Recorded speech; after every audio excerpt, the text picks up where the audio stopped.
What's up, B fam, and welcome to another episode of Be Free and Multiply, where I become free, you become free, and we are free together.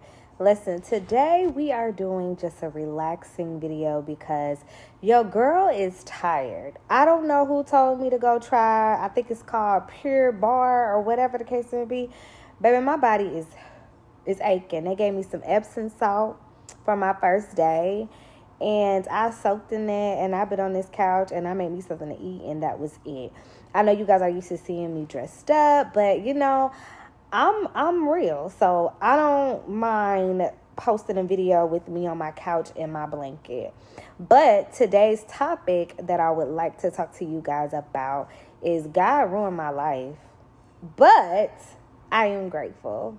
And here is why I am grateful. Story time. Okay, so I was living a life. I was enjoying life, but I was still broken on the inside. It may have looked like on the outside that I was all roses and petals, but on the inside, I was tore up. So when I moved here, it was kind of disturbing because I moved to a place that I knew nobody. I lived in an Airbnb with a whole bunch of girls when I first got here. I shared bathrooms. I slept on a I think it's called a futon or whatever in the hallway while everybody else had a bed. So I broke my lease and everything else just went haywire from there. I was a part of these different groups at church, like when you go to a church, like they have life groups or whatever the case may be, and those groups never sat well with me, and I will tell you why soon. But however, I thought that I was doing the right thing, and life was just life, and like I had lost jobs, which y'all already know that. I really struggled to find community, the people that I wanted to be close with. After a while, I was like, I don't think I want to be close to y'all. And life was just lifing. I mean, God was really sitting my butt down. Like I couldn't really, I wouldn't say get along with people, but it was more so of I could not just enjoy people as much. It's like I started to enjoy my own company. Like it was like God was pushing me to be by myself.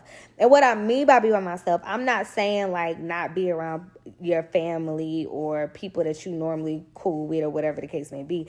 I'm saying not being outside the way that I used to, because I used to party and I used to be at the bar. I used to be smoking hookah. I used to be drinking heck a lot. I have not smoked hookah since I moved here, and it's been almost like 3 years.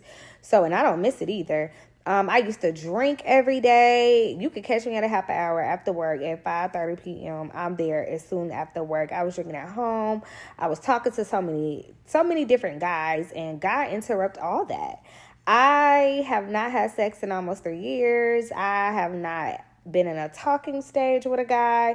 It has just been me, this sofa, my work now, me working on this, Be Free and Multiply, and working on other things. I have not done anything. I barely even want to go outside now because all I want to do is just stay in the house, because I have found joy and peace with self.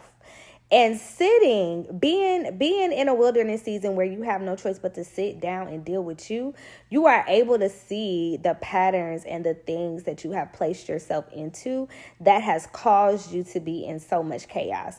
I could not blame anybody else but Andrea, because Andrea made those choices. And although some things that happened to me were not kind, and some things that people have done to me were not kind, I still put myself in those situations. And if I had discernment, and if I was listening to my intuition and listening to the wisdom that people were giving me, I would not have been in those situations or those chaos situations as well.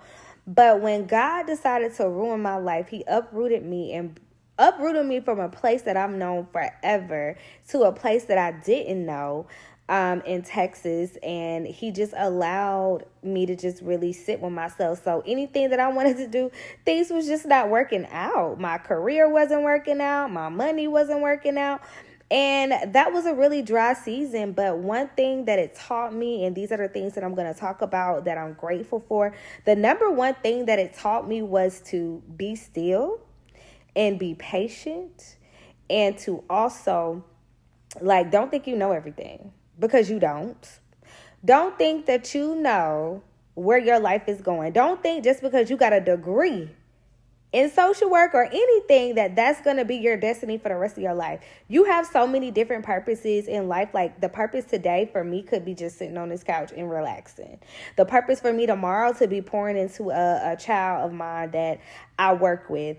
A purpose the next day could be me ministering to someone randomly on the street because I felt led to call to talk to them and tell them that, like, they're on the right track. Purpose can change. You don't have to stay in things that drain you or cause you to feel defeated. And in social work, I felt defeated and I felt drained. Well, probably because I was doing it for over a decade. But I'm not saying that social work is not needed, because it is needed dearly. Badly it's needed. But that just was not my passion anymore. So when God brings you into the things that he wants you to do, everything will line up when it's time.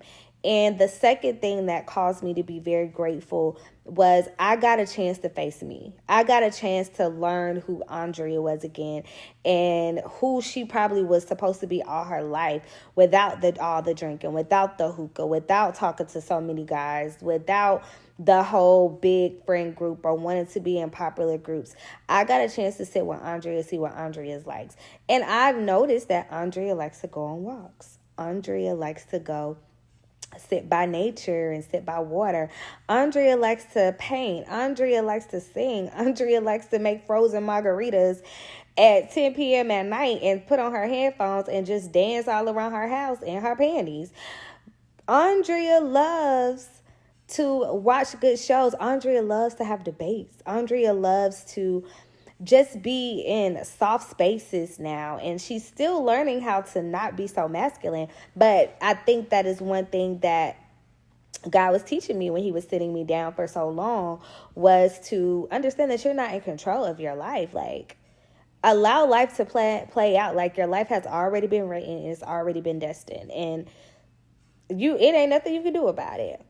And I think I said the third thing, but the fourth thing that I also learned when God ruined my life was that I'm grateful for was resting. Y'all, I used to be a nap fanatic. Okay? I used to love taking a nap after school. I used to love taking a nap every day. But when my body was in such hypervigilance, I struggled with napping and resting. But now all I do is take a nap. Now all I do is want to rest. Now all I do is just be like, okay, boo, I'm gonna call you another day. It was good talking to you. It could be 8:30. I'm in that bed, and that's just what it is.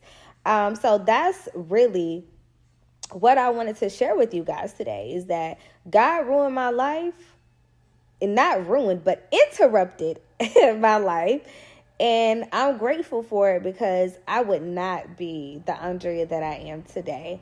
And I pray that this has blessed you. I pray that even in the wilderness, even when you are not making the best of choices, there's always light at the inner side, at the other side of the tunnel. And because there is light at the other side of the tunnel, you are still able to pick yourself up and try again, and you are able to love on yourself and do the right thing for your life and for your nervous system. So thank God and be grateful that he came in and interrupted your life for the better. All right, y'all. Love y'all. Mwah. Bye.